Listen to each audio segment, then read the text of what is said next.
الكريم أما بعد فأعوذ بالله من الشيطان الرجيم بسم الله الرحمن الرحيم جناب صدر اسٹیج پر جلوہ افروز معزز مہمانان اور سامعین برحق السلام علیکم. آج کی اس ترقی یافتہ دور میں انسان اتنی ترقی کرنے کے باوجود بھی حقیقی کامیابی سے ناکام ہوتا ہوا نظر آ رہا ہے. میری نظر میں اس ناکامی کی واحد وجہ حضور صلی اللہ علیہ وسلم کی سنتوں کو نہ اپنانا ہے. اس لیے آج میری اس تقریر کا عنوان ہے سنت کو جو زندہ کرتا ہے وہ اجر شہادت پاتا ہے. سنت حضور صلی اللہ علیہ وسلم کی عادت مبارکہ کو کہتے ہیں, آپ کے طریقہ کار کو کہتے ہیں.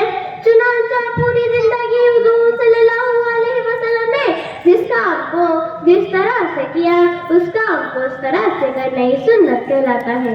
اللہ تبارک و تعالیٰ نے قرآن مجید میں فرمایا قل ان کنتم تحبون اللہ فاتبعونی یحببکم اللہ ویغفر لکم ذنوبکم واللہ غفور رحیم. اے نبی جی آپ کہہ دیجئے کہ اگر تم اللہ سے محبت کرتے ہو تو میری اتباع کرو, پھر اللہ تبارک و تعالیٰ تم سے محبت کرے گا اور تمہارے گناہوں کو بخش دے گا. اور اللہ تبارک و تعالیٰ گناہوں کو بخشنے والا اور تم پر رحم کرنے والا ہے. لہذا اللہ تبارک و تعالیٰ کو راضی کرنا جو کہ ہمارا مقصد زندگی ہے, اس لیے حضور صلی اللہ علیہ وسلم کی سنتوں پر عمل کرنا لازمی ہے. حضور صلی اللہ علیہ وسلم کی سنت کی مثال نوح علیہ السلام کی کشتی کے مانند ہے. جو اس کشتی پر سوار ہو گیا وہ نجات پا گیا اور جو پیچھے رہ گیا وہ غرق ہو گیا.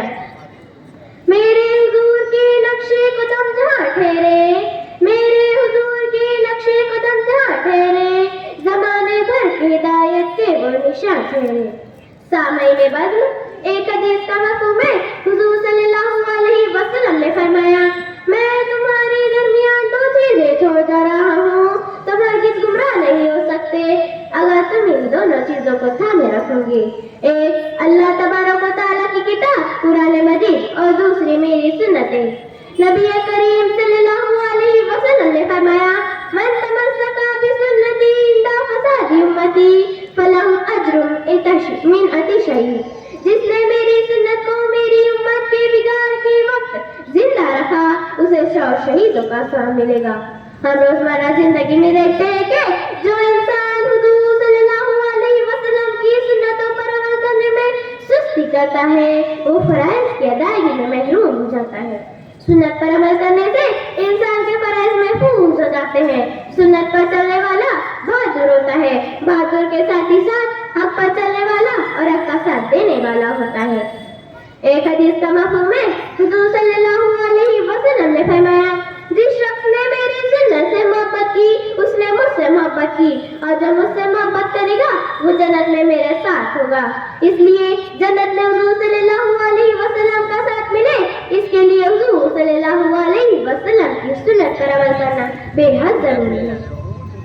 حضور صلی اللہ علیہ وسلم کی سنتوں پر عمل کرنے سے اللہ تبارک و تعالیٰ اس شخص کو 4 انعامات سے نوازتا ہے. پہلا انعام نیک لوگوں کے دلوں میں اس کی محبت پیدا کرتا ہے. دوسرا انعام فاسق و فاجر کے دلوں میں اس کی ہیبت پیدا کرتا ہے جس کی وجہ سے وہ لوگ اس کو کوئی نقصان نہیں پہنچا سکتے. تیسرا انعام اس کے رزق کو وسیع فرما دیتا ہے. آج کا اکثر انسان اپنے رزق کے وسیع ہونے کی فکر میں محنت کر کر کے بھی پریشان گزر جاتا ہے, جبکہ اللہ تبارک و تعالیٰ نے رزق کا وسیع ہونا حضور صلی اللہ علیہ وسلم کی سنتوں پر عمل کرنے میں رکھا ہے.